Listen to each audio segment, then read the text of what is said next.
Have a nice day, children. This is our last lesson from Geography, Unit 8, Disaster Management, Responding to Disasters. Introduction. In the past decade, geologists have begun to pay more attention to how indigenous people understood and prepared for disaster. In this lesson, you will learn about how to respond to certain disaster to become resilient. Resilient meaning is making the people strong in the time of disaster. I can give you definition of a disaster. A disaster is a catastrophe that causes great damage or loss of life and property. Next one is disaster response. Disaster response entails restoring physical facilities, rehabilitation of affected population, restoration of lost livelihoods, and reconstruction efforts to restore the infrastructure lost or damaged. The response phase focuses primarily on emergency relief, saving lives, providing first aid, restoring damaged system, that is communications and transportation, meeting the basic life requirements of those impacted by disaster, that is food, water and shelter, and providing mental health and spiritual support and care. Who are the first responders? On a daily basis, police officers, firefighters, and emergency medical technicians are a community's first responders, whether during fire, flood, or acts of terrorism. Mental health professionals and the community's hospitals may also be activated in those early minutes and hours after disaster. Disaster management. Disaster management includes prevention, mitigation, preparedness, response, and recovery. Disaster management involves all levels of government, non governmental, and community based organizations. Modern disaster management goes beyond post disaster assistance. It now includes pre disaster planning and preparedness activities. That is, preparedness activities. Crisis management is important but is only a part of the responsibility of a disaster manager.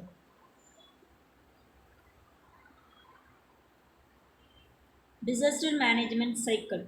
The traditional approach to disaster management has a number of phased sequences of action or a continuum.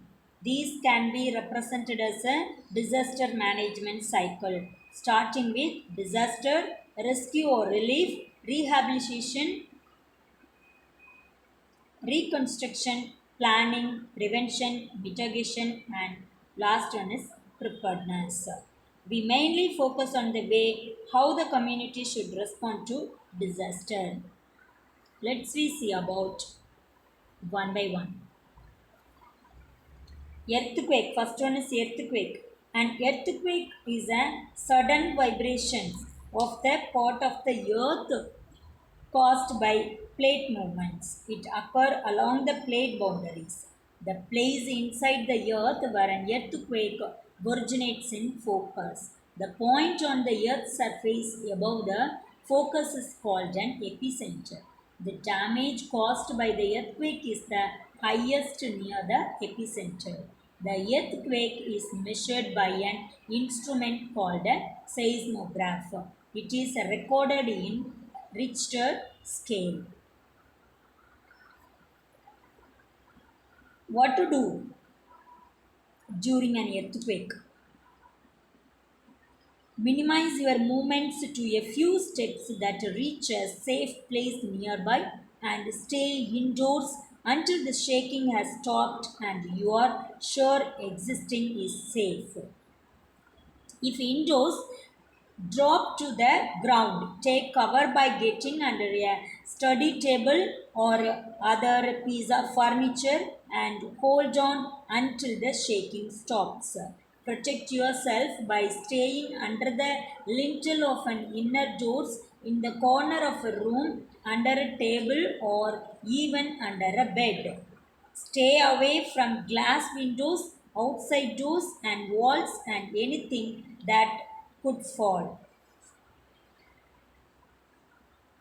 If outdoors, move away from buildings, trees, street lights, and utility wires. If you are in open space, stay there until the shaking stops. The greatest danger exists directly outside buildings, at exits, and alongside exterior walls.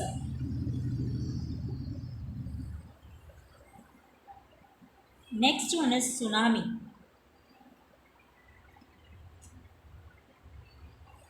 A tsunami is a series of enormous ocean waves caused by earthquakes, underwater landslides, volcanic eruptions, or asteroids. Tsunamis can travel 700 to 800 km per hour with waves 10 to 30 meter high. It causes flooding and disrupts transportation, power, communications, and water supply. How to respond to tsunami?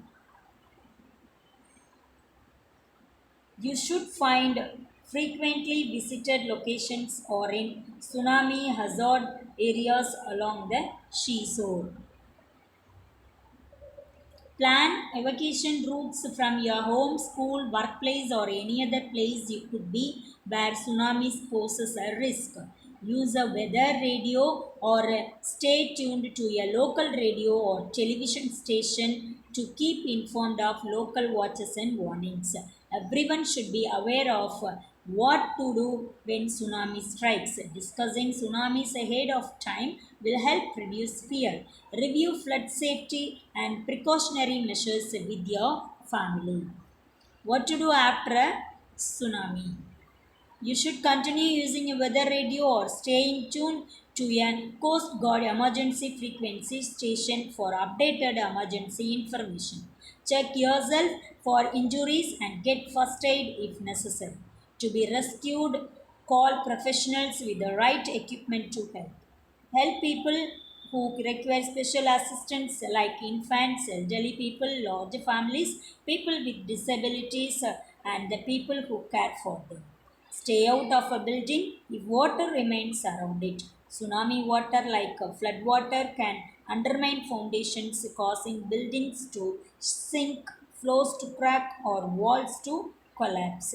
Check for gas leaks. If you smell gas or hear a blowing or hissing noise, open a window and get everyone outside quickly. Next one is riot. What is riot? An occasion where a large number of people behave in a noisy, violent, and uncontrolled way. These riots erupt from a number of racial, religious, economic, political, or social causes that cannot be predetermined. As per Pew Research Center analysis of 198 countries on April 11, 2015, Syria tops in riot in the world, followed by Nigeria, Europe, and India. Surviving a riot, a travel destination. What to do? Keep abreast of the current news if you area in a volatile area. If you come across a demonstration, don't become inquisitive. Just leave the area and find another route to your intended destination. Avoid any place where police or security forces action is in progress. If caught in a riot, when you caught up in a demonstration, keep to the edge of the crowd where it is safer.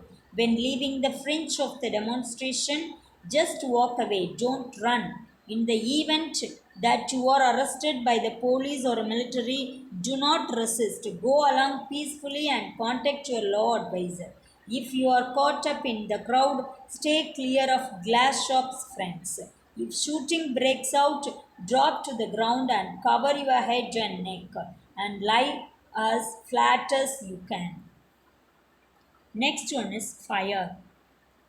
Fires can lead to the destruction of buildings, wooden bridges and poles, power transmission and telecommunication lines, warehouses containing oil products and other fuel. It causes injury to people and animal.